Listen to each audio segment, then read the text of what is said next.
Hello everyone, this is Serious Trivia. Welcome back to another one of our early game playbook video.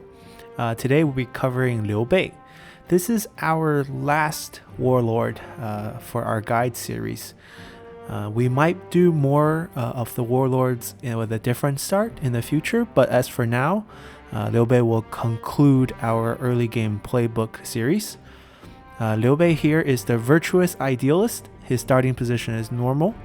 And his character's specialization is a commander, so he excels at inspiring friendly troops, but weaker in melee, best grouped with retinues of melee cavalry. He gets +4 public order and minus 50% upkeep for militia infantry. Now this one's a very powerful early game boost. And it's faction wide, so it's not just on Liu Bei himself.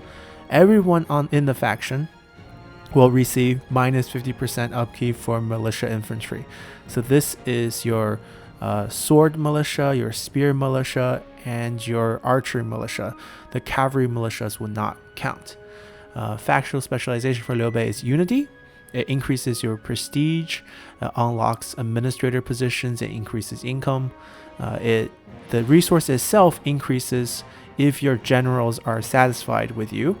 And the satisfaction can be managed with unique assignments where you can boost satisfaction faction wide, but it's going to cost you unity points to do so. It costs you 5 unity points per turn to raise your satisfaction by 25 points. This becomes worth it if you have a huge roster of generals who are currently unsatisfied with you.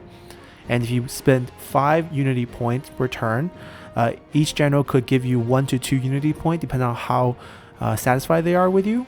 So this way you boost the whole faction. It's a one way for you to cheese out a lot of unity point if you have a huge roster of generals. But often you might not need this because Liu Bei starts out with some very loyal friends who are already satisfied with you. And so his playstyle is on companionship. And unique features, he has 2 unique units. He has the E Archers and the E Marksmen. The E Marksmen is the upgraded version of the E Archers. E Archers are available at rank 3, and E Marksmen are available at rank 6 for all generals. These are upgraded version of the regular Archer infantry. They have the standard 200 range. You can use fire arrows on them. They are still weak to cavalry, like it says here, but they excel at melee. So once they run out of arrows and you have to throw them into melee combat, they do decently well for archer units. Another unique building for the Liu Bei faction is the Shuhan tax collection. This is a replacement building for your tax collection building chain. It increases your peasantry income and still reduces public order, but the upgraded version here will reduce less public order. And if you combine that with the fact that Liu Bei himself would increase your faction's public order by 4, you actually have a very easy time to collect tax without messing up your public order in your commanderies.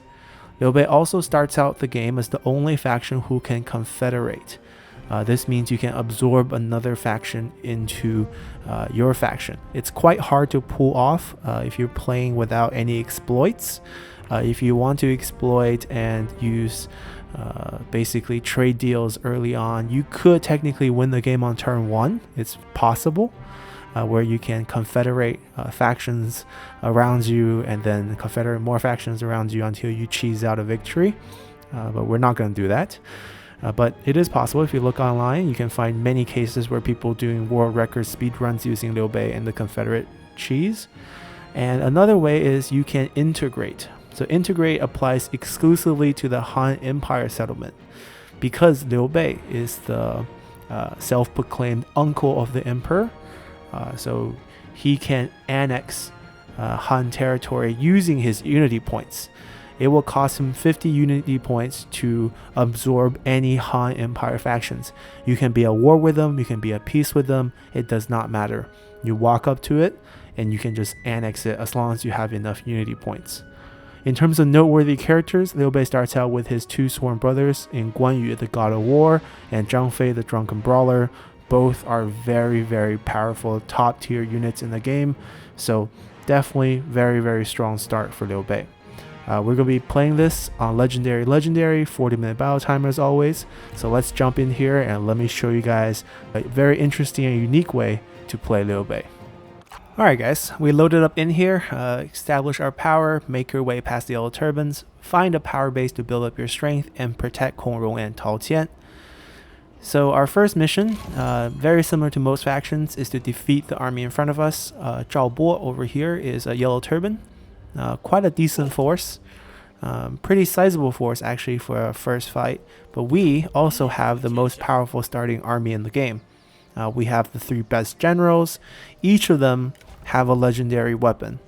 So it's basically according to the Romance of Three Kingdom lore.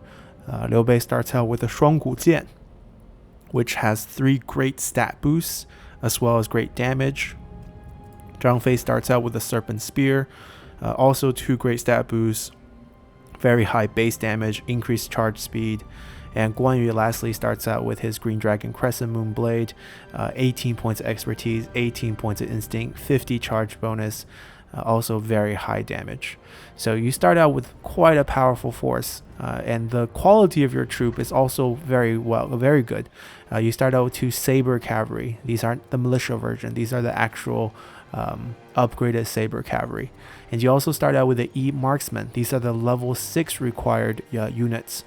So these, as you can see, have 22 base attack, 6 armor piercing attack. It's decent for an archer unit, but you're still restricted by the same range.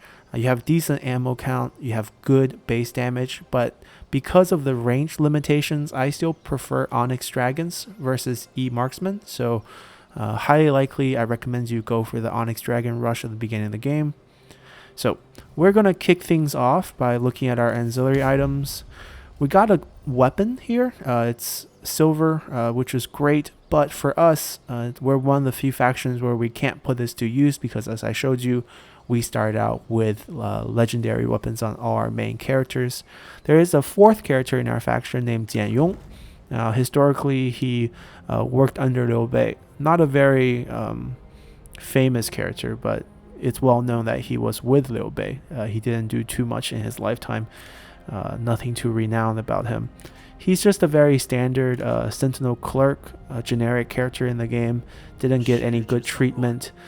Being a clerk does give him -2 construction time if we somehow make him our Prime Minister, heir, or faction leader. It's a nice boost, but probably not worth it. One thing I have against him is that he starts the game out with a very high salary, 175, because he starts out in the 4th tier as a finance advisor. So if you really want to play efficiently and you don't care about collecting historical characters, especially since they don't get the historical treatment, I recommend we get rid of him on turn 1. In terms of his traits, it's not so great. He has clumsy, fulfilled, and formidable. Fulfilled and clumsy both have negative stats on them, so he's not going to be a super great character to work with either. First, we're going to start out, we're going to give these items away, at least these 2. Your faction always start out with a merchant, so you always start out with this refined or bronze tier item.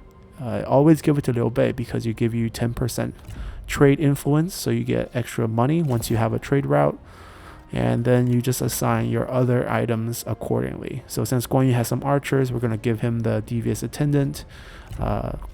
Zhang Fei here will get the labor recruiter just for some stats. They're all not very relevant.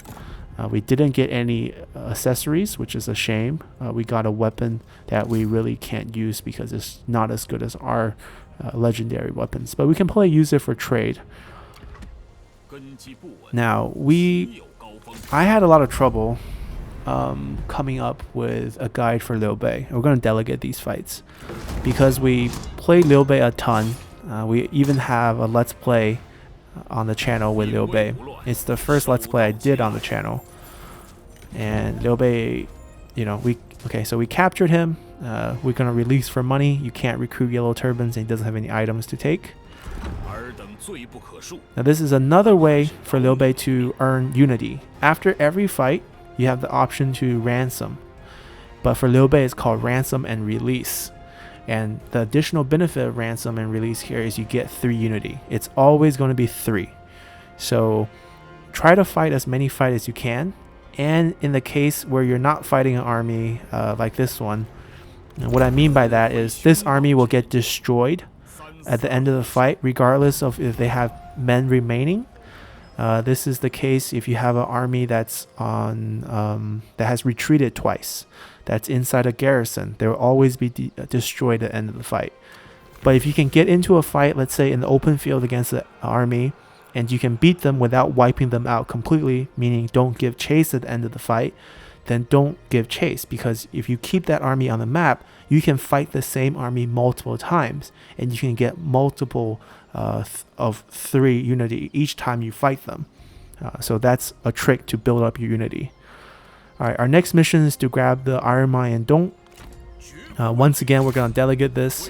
If you're interested in learning about how to use your generals to just abuse the map, and they're so powerful you can kill all these retinues with just your generals, you can check out our battlefield guides. Also, you can just watch our Liu Bei Let's Play.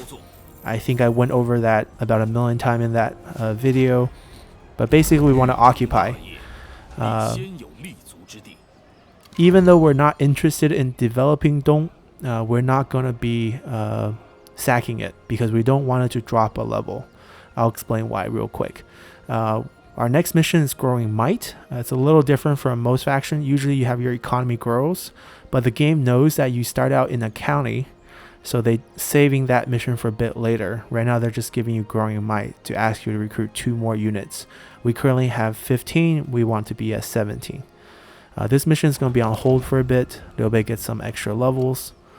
So before we end turn, we got to do a few things. First, let me explain the objective of this guide. Liu Bei starts out in the middle here, very similar to a position that we played in our Wang Shao Let's Play right now. Also very close to where Cao Cao Let's Play starts out at. And you're basically going to be maneuvering around Shandong Peninsula over here.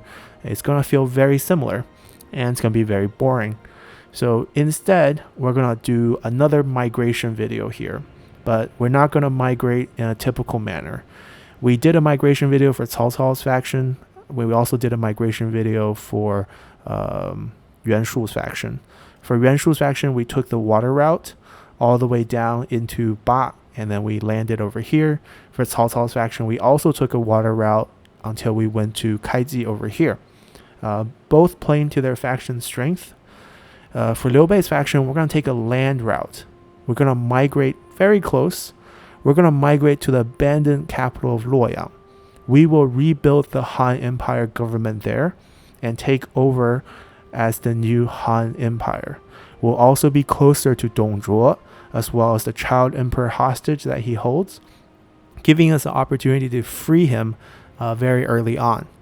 This will give a slight change of flavor to your campaign, and it'll open up a very new playstyle because no faction starts out in this region, and it'll give you a lot of other interactions. Technically, when you play as Yuan Shu, you could have a similar feel, but Yuan Shu being, a little bit scumbag that he is, you're not going to get the same feel as restoring the Han as Liu Bei. Now, to get this abandoned imperial city here, it's going to cost us 8,000 gold. So we need to have 8,000 gold when we arrive. And if you look at our economy, we are poor. The reason for that is because we have a huge army, but we're not going to get rid of it right away. We got to go enter into diplomacy. And the only person we can talk to is Tao Qian over here. Tao Qian has a past friendship with us, so he likes us. We will secure a trade agreement with him. We can also secure non-aggression pact as well as military access. All 3 are positive diplomatic points. The best way to get the most money is not to get all 3 at the same time. You can't get both of these at the same time. Once you get military access, you can't get non-aggression because it's basically part of the deal. This is like tier 1 diplomacy. This is tier 2. So if you agree to tier 2, tier 1 comes with it. So you want to get it 1 at a time. And to maximize how much money you can get from him, you want to ask for them in separate times, 3 times. So basically, if we go to the deal here, I think it's about 100.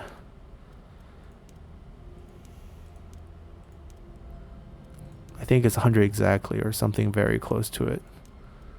Wow, is it 100 exactly? No, 99? It's 99. Okay. So you can get this deal for 99 for 2.7, right? But if we add on to, like, say it was 3.2 for the non-aggression pack. So if we go all the way to where this deal works out, you see how it didn't double. It should have more than doubled, right? For 3.2, it didn't double because he only makes 210. So he gets progressively more, value his money more the more you ask for it. So this is not the best way to do it. The best way to do it is to do them in increments. Now, the only exception to this rule is that on turn 1, you can see what ancillary items he started out with. So you can take a look at his inventory, and if there's anything that's really good, you can maybe stack all 3 to trade, stack 2 of them to trade for it. But in this case, he doesn't really start with anything that's super good. Bodyguard's decent. Melee evasion's quite nice, but we have a nice weapon, so we could just do this. This would be a balanced trade because silver weapon get downgraded in value when you give it to AI, and AI's bronze gets upgraded in value, so they are equal in this situation. It's no shame because we can put that item to much better use than the item we got, and we can still ask him for that 99 gold. So we're just gonna input the 99 this time. If it will listen. Yeah, there we go. And then we'll take this deal. And then we'll go back and we'll take another deal. Non-aggression pack. And we'll ask him for more money. I believe it's like 119. Yep. Okay. And then we'll go back to him again for the next tier. We're going to get military access with him. We're basically draining him of his income. You see his income actually went up because the trade deal also benefits him. There we go. 13. Alright, we basically exhausted all our diplomatic options. Now we can safely get rid of everyone here to reduce cost. And we don't need them to migrate because the 3 generals are actually so strong that if we fight even all the beginning armies of all these enemies, we can still win them. Now the trick to win those fights is you want to sacrifice Liu Bei. By sacrificing Liu Bei, I mean have him die during the fight, because they all have resiliency. Once you have one general die, because they're sworn brothers, the other 2 will become enraged and get healed. So you want Zhang Fei and Guan Yu to get injured a little bit, do their damage. Then you want Liu Bei to die. They heal, become stronger, become enraged, kill the rest of the enemy, win the fight. So we're done here. The Iron Mine we don't want to downgrade at the beginning. Why do we want to occupy rather than sack? Is because each level of the Iron Mine gives you 100 extra income per turn, right? So the level 2 gets you 200, the level 1 gets you 100, the level 3 gets you 300. Upgrading is super expensive. So if you see here, it costs you 3,700 to upgrade for the next tier. You only get 100 extra income, so it pays you back in 37 turns. Following that logic, if we sacked it, only got 100 income per turn, yeah, we would have gotten maybe 1,000 extra gold up front, but in 10 turns, this building is going to pay for itself. And the higher tier Iron Mine is going to give you a better garrison. It's going to give you 1 full garrison rather than a half garrison. So it makes this place more self-defensible because we're going to abandon it. So with that said, we can move on to our next turn, except for one thing. We're going to make Guan Yu our commanding general. This is pretty important to do in the first turn because Guan Yu has the reach skill, which gives that entire army extra 25% movement range, which will speed up your migration much faster. And the route we're going to take is a land route down south through the Pengcheng Temple, cut back north into Liu Dai's territory, and then just drift straight into LuoYang. So we're going to start out by going this way and pop out a little bit for a little extra distance. We're going to fire Jian Yong. This one's optional. You don't have to fire him, but if you really want to play efficiently, get rid of him. And if you want to play super efficiently, you banish him, because the -5 satisfaction would not impact how much your brothers love you, and you can get an extra 800 gold out of him. But that might be a little too cruel. We're just going to release. It's up to you to decide what you want to do. Alright, and we're good to go. Let's continue. Alright, so turn 2, we got some characters available. The character we really want to be looking out for is strategist with resourcefulness, preferably Guojia. Most of the time he will be available in your games. If you see any of our early playbook guides, it just seems to be a curse. He's always there. Maybe he won't be here this time, but it'd be nice if he is here. So we're going to go on march, and we're going to go as far as we can to the west. Now we don't have to worry about the people around us. Kong Rong's going to be locked into his fight with Wang Shao over here. Sometime Wang Shao wins, sometime Kong Rong wins. This is why we probably shouldn't trade with him, because we might lose access to that trade route. Tao Qian, much safer.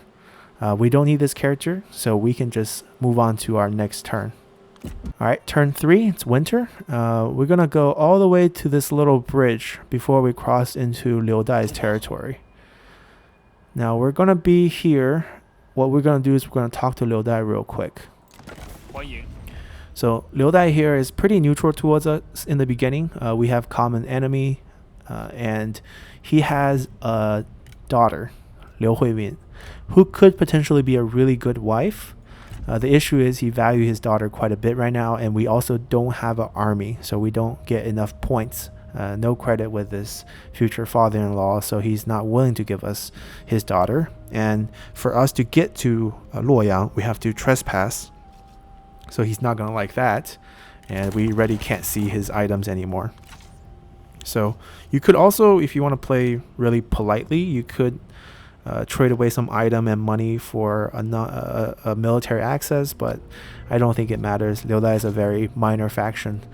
We can just trespass, and we're going to head straight for this place right here. Alright, so you see the trespass symbol here. So basically he's going to remember this and hate us a little bit for it. But let's move on. So it's spring again. The roads got a little bit better. We're going to continue to go this way.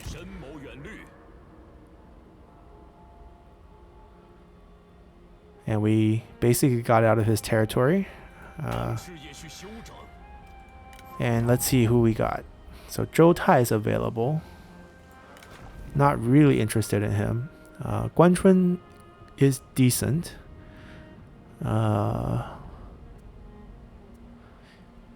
Yeah, this is not bad. Modest plus fulfilled is pretty good, and he's one level away from getting flaming shot, so we could get him. Not ideal, right? Because we didn't get Guojia, but what can we do?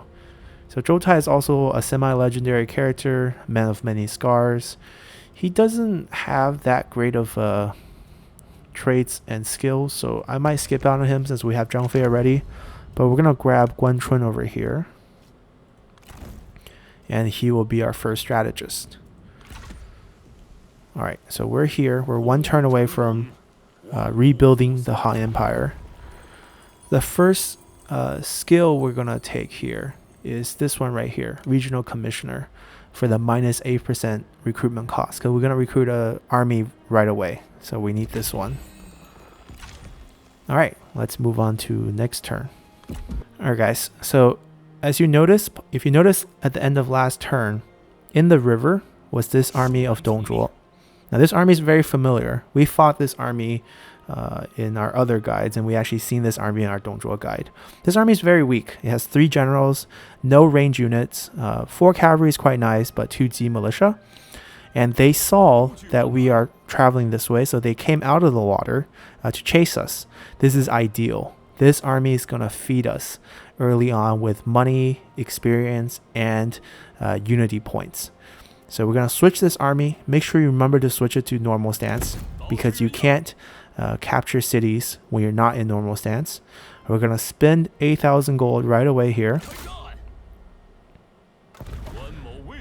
There we go. We rebuilt the capital city of LuoYang. So LuoYang is a very, very nice city.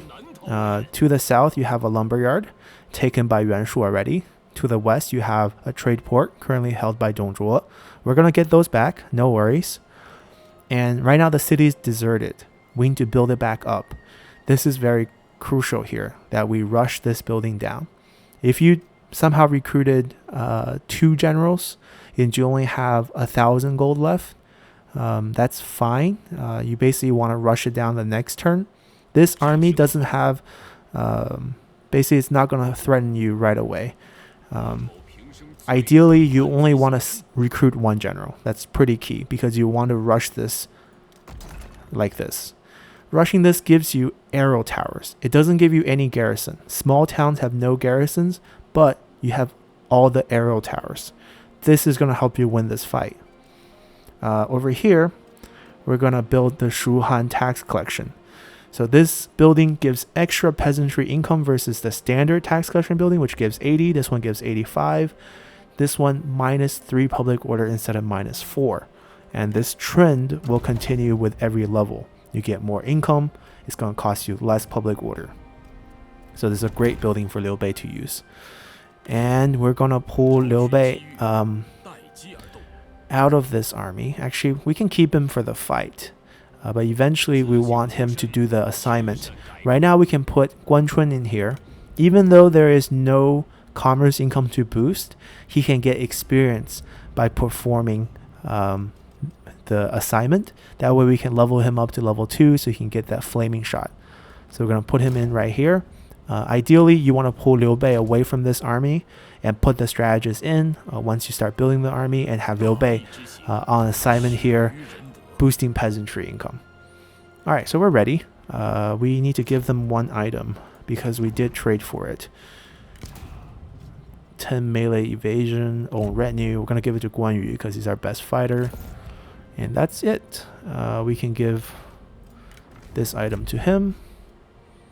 And switch his sword. Minor things, but let's continue. So, the thing with this playthrough strategy is that you end up right next to Yuan Shu. Yeah, he's going to declare war on you.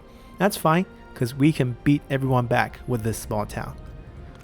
Alright, so a new turn. Yuan Shu declare war on us. Dongzhuo's army has turned around to chase us. Liu Bei got a new level. So with Liu Bei's first level up, there's many routes to go. Meditation is good because it gives him unbreakable. Flexibility is good because it gives him redeployment cost discount. We're actually going to go this route because after this we want to get dignity for the +5 faction support as a leader. And then we want to get nobility for the extra assignment, and then understanding for the extra rank. So these are the standard commander leader skills. So we're going to go down this route for the most efficient way to grab all of them. But this is also a great skill, especially if you want to keep Liu Bei on the battlefield. But since we don't really care about that, we can just leave things be. So they're going to attack us next turn. That's perfectly fine. We can just go to next turn to see their attack commence. Alright, so they attacked us right on cue. I'm going to fight this and probably cut it out. If you guys been following this series, you know exactly what's going to happen. We're going to have our 3 generals loop them around the city, let the arrow tower whittle them down, and then we're going to turn around and take care of them afterward. Turn off dueling at the beginning of the fight because you don't want to bog down your generals dueling them. At the end of the fight, once most of them are destroyed, you can choose to duel if you want, or just watch them rout so you can chase them again for some extra unity points. So let's start fight here, and I'll cut to the end. Alright, misplayed a little bit, got going a little bit injured, but still a heroic victory. We capture some generals, we don't need them, we're going to release them for the gold, and we also want to keep them on the field. And Ransom and Release for unity. So Wang Kuang across the Yellow River wants us to sign a non-aggression pact. We have to pay him for it. We don't want this. I actually want him to come attack us. The more the merrier, the more unity points we will have. So we're going to reject this. Alright, so early on, a lot of people is going to come asking you for non-aggression pact and deals, including Cao Cao, who you might have met once you went here. Sometimes the vision gives you access to seeing Cao Cao over here. But if he offers you anything, just say no, because your first event mission is going to be with Tao Qian, and we're going to be siding with Tao Qian. So if we had any deals with Cao Cao, we're going to have to break them, and it's going to make us look untrustworthy, which we don't want. So in the case we get Guan Yu injured like this, we can just either have him heal up or recall him. Both works. We kept the army on the field just so that we can give chase for this one extra fight for a little bit extra unity. So I'm going to go right here. Delegate this fight. No need to go on the field here.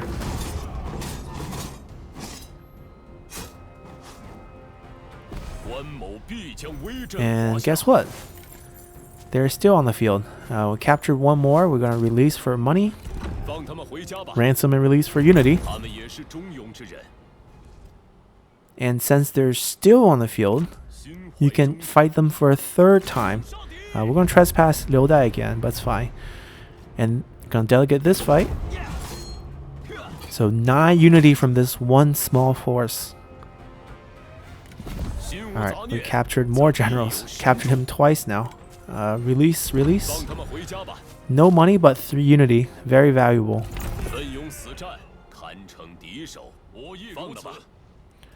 Alright, we're gonna get back to our small town. Can't leave too far, because if no one's around, someone just march your army over, they'll just take over the city, because small towns don't have any garrisons. That's why we need to upgrade it to a town as soon as possible.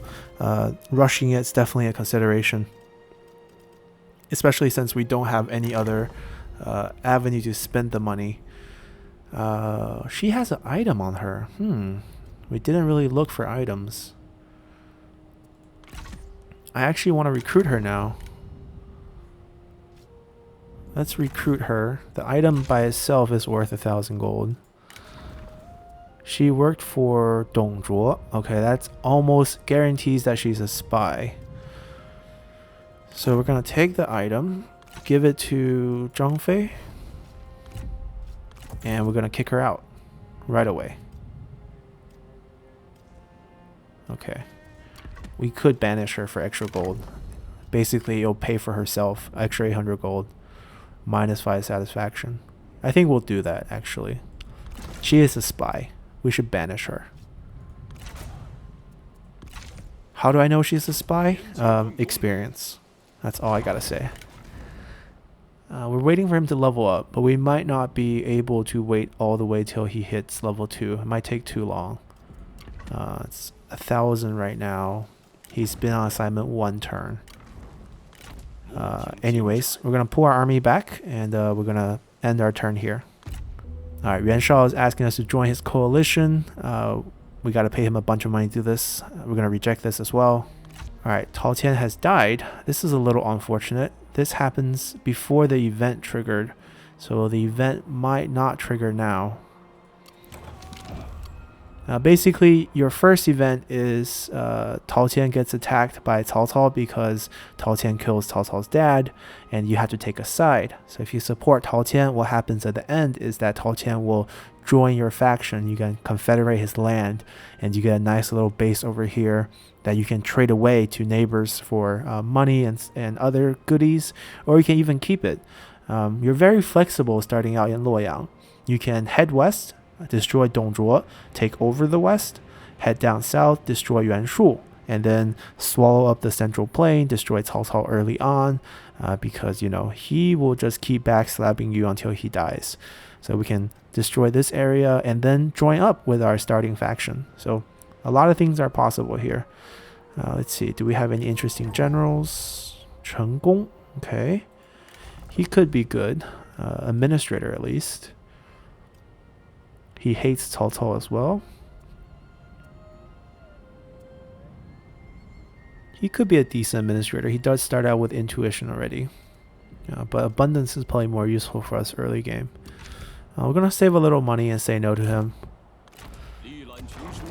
Over here, we probably want to rush this. And then we can either upgrade this or first get a land development building going. You have many options here. There's really no wrong choice. In terms of economy, you want to build LuoYang as peasantry / commerce, because you have a lumberyard for peasantry and a trade port for commerce.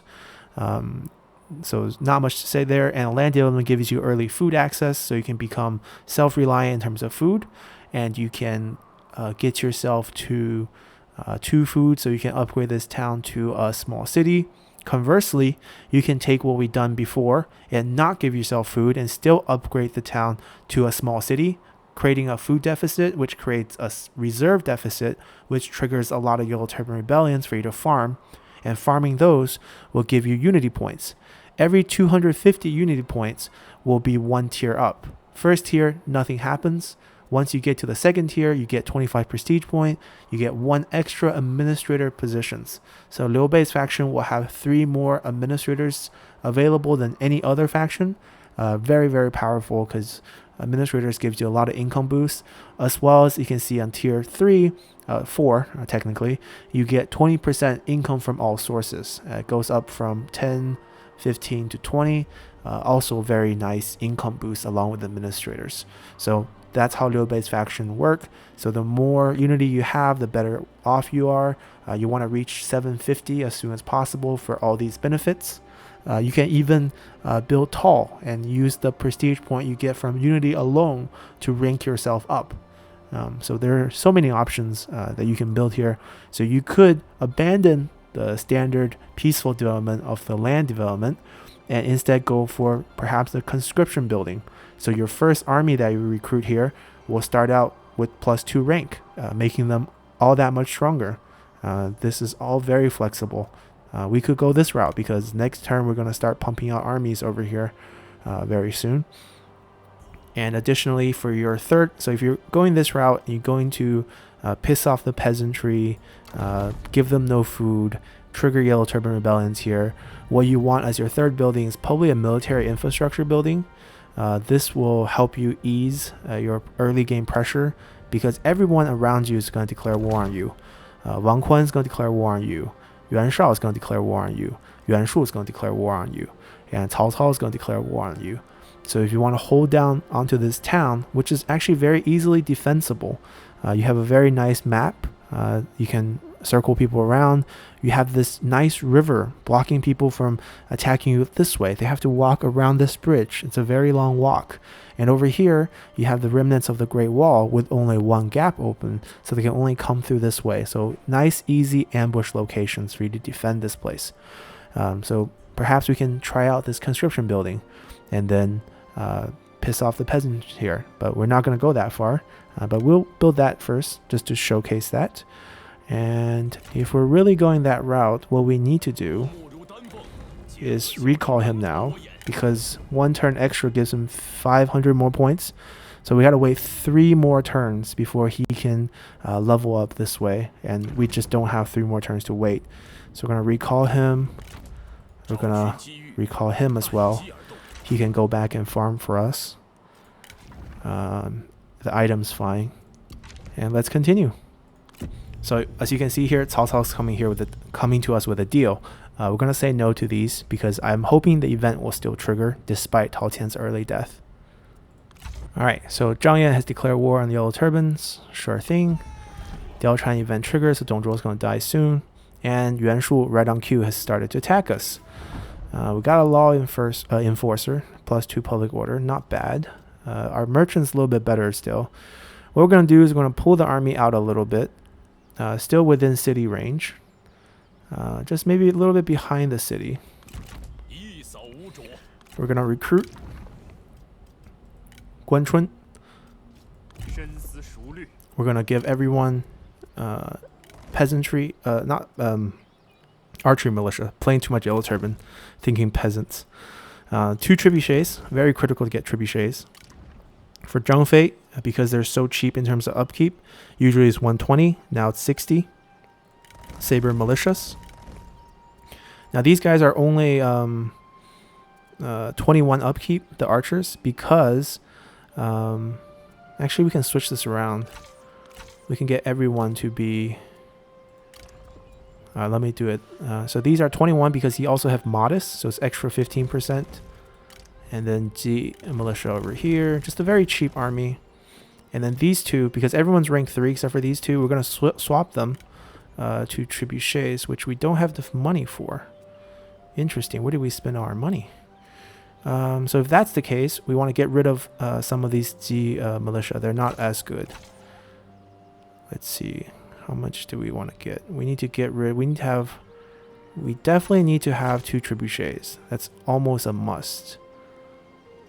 So maybe get rid of 2 of these as well. So swap these. And swap this one. There we go. And then with the extra money, I'd rather have these guys. Yeah, I'd rather have the shield. Okay. And then this army can actually go into ambush. This way they can still replenish as they attack the city, and if they attack the city we can still reinforce.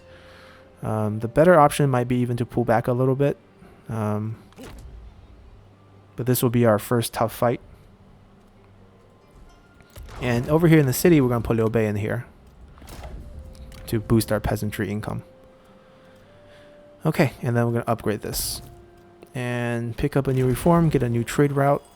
We can grab this one.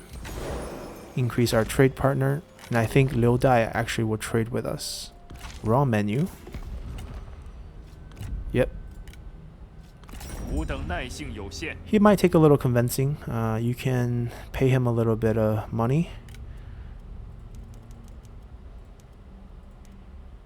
It'll still be worth it for you. Because you're getting back 270. Okay, now we move on to next turn. Alright, Coron's offering us non-aggression. We have to pay him for it though, so we're going to reject. Alright, he's attacking the city. Bravely attacking because he doesn't see our ambush party behind. It's going to add the reinforcement in. It's not very big because no one's really replenished.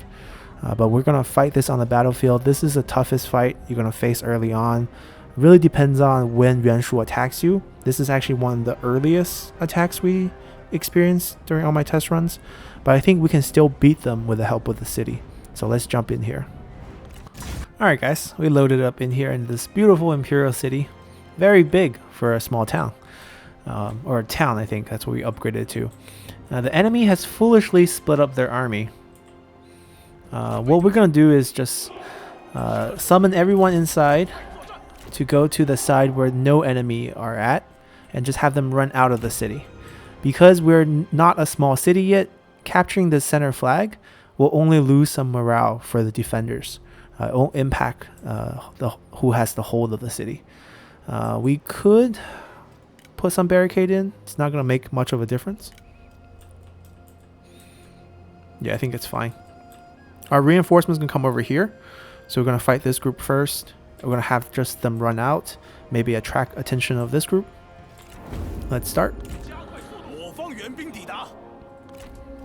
Alright, our guys are here. Let's put these guys in one group so they can move up. Alright, we only have 1 trebuchet on each. So basically 2 trebuchets.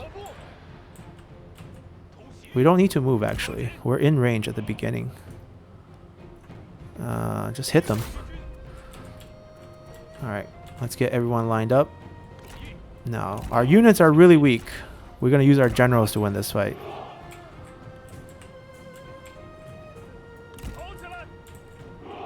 We're not going to just have our units die doing nothing. We're going to keep them here, guarding the trebuchet. Our generals will go out and do the fighting for us. Okay, these guys too. Let's go. Let's see if he wants a duel. Doesn't want to. Wise choice. 3. We need to pound the spear guards. The crossbowmen are actually easy kills. They have a cavalry unit here, so this is actually their strongest group. Alright, charge in. Don't lose our horse.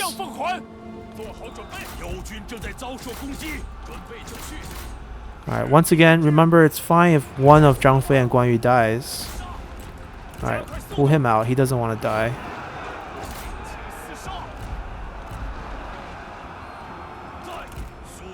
No need to get surrounded. Alright, we want to draw them closer to the tower. We're going to let our army just sit in the corner.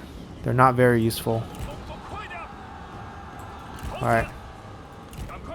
We're going to go this way. We're going to lead them to the towers. You see that they're falling over. They're going to take some shots, but they're going to take some control of our city. It's fine. We're going to draw them across these towers right here. We're going to fight right outside of this tower range. And we're going to have our trebuchets hit these.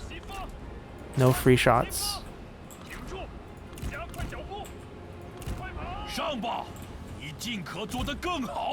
Alright, once we're in both archer range, we can just pound the units with our abilities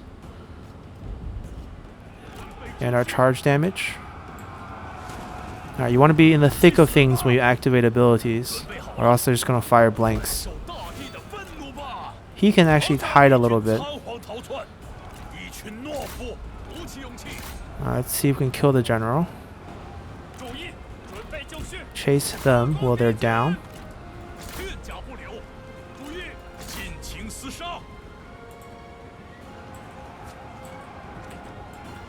And basically just use abilities whenever you have them.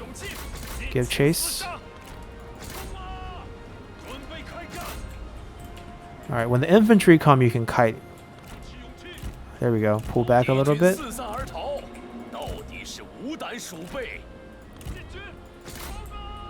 We should get rid of him. He's just hacking at our strategist.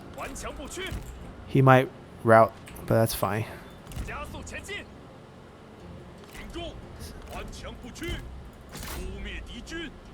Alright, easy kill. We're much stronger than he is. Alright, he routed. We'll just let him rout. Alright, we want to kite all these guys. We don't want them to go into the city. Now we're just going to loop them a little bit. Alright, they're just shooting at our units. It's fine. Huh? They want to go inside? No, no, no, no, no. Chase us.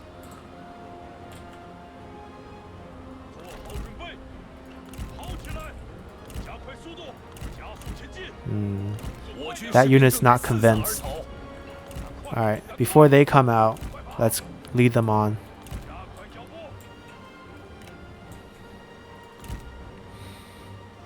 So we're just going to take them for a spin.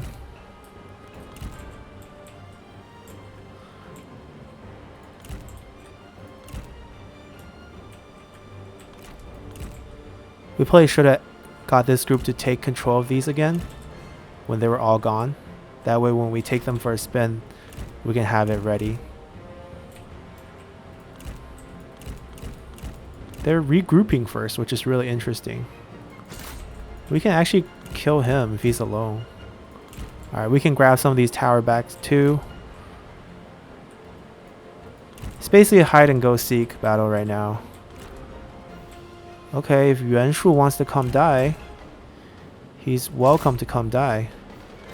He's no match against our two brothers. Oh, he died so fast. Okay, now we just run out and we loop them around.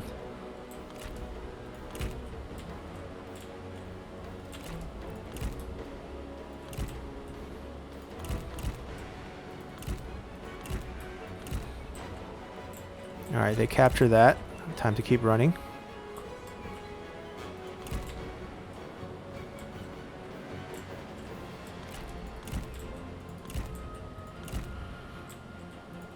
So this is also a defensive fight for us, so there's also timers also on our side.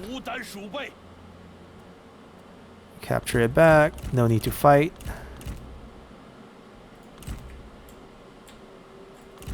We want them to chase us, but they're being very stubborn.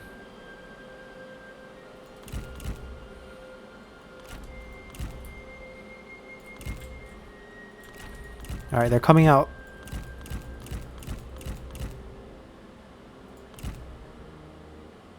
Alright, we got them. Finally, they're chasing us. Okay, we're going this way.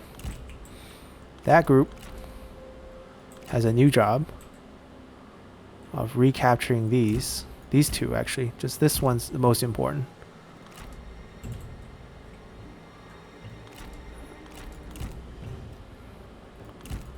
Oh, they're not chasing anymore. They see them. As soon as someone steps into the city, they turn around. Alright, let's see if we can smash some of these crossbowmen that are lagging behind. There's got to be a way for us to. Alright, you guys should run.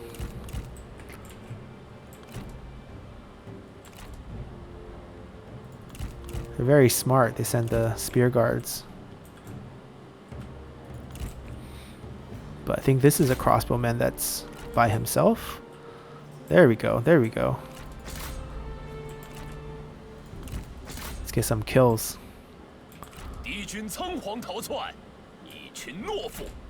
Oh. Why did that guy go all the way in?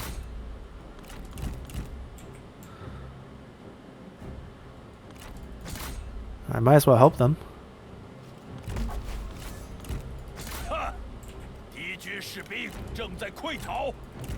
Alright, that worked out.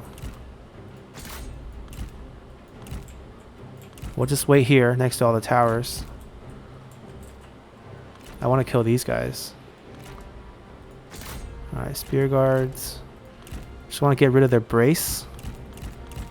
And then we can just flank them. Dump our abilities on them. Easy win. Kill him. Alright. Come on, charge our spear guard.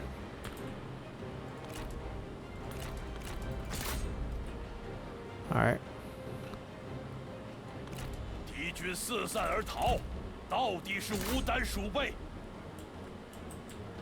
Alright, we got them.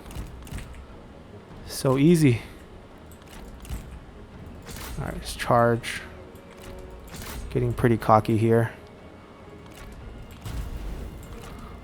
All their general died, so their morale is really low. Once we kill enough, yep, it's over. Alright, so not so hard. We didn't even use our army over there. We still get to replenish during this end turn. Heroic victory. Alrighty. Easy win. And they're still on the map, so we can get more unity points. Alright, we captured him. He has a weapon. We're going to execute him for that weapon. And we captured Yuan Shu. We can get his weapon as well. Heavenly Sword. We'll take that. And after winning a fight, we trigger the Zhao Yun event. So the Zhao Yun event's off after fights, so you want to try to fight as early as possible. I think it's between turn 8 and turn maybe 20, where Zhao Yun could join you after a fight. Yuan Shu died, so his wife took over. Because Yuan Shu fought us so early, what we're going to do is we're obviously going to chase him down here, get some more unity points. We got the good items. We can give it to him. We didn't get any accessories. Alright, we can just delegate the fight.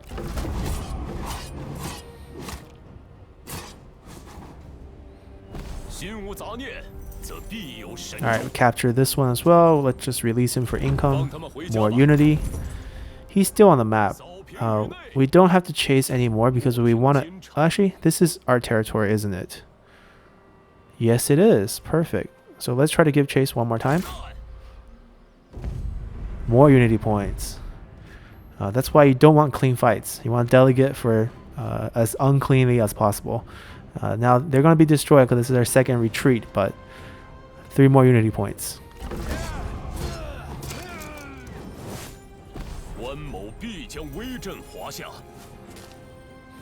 Alright, we got a foreman. Very good.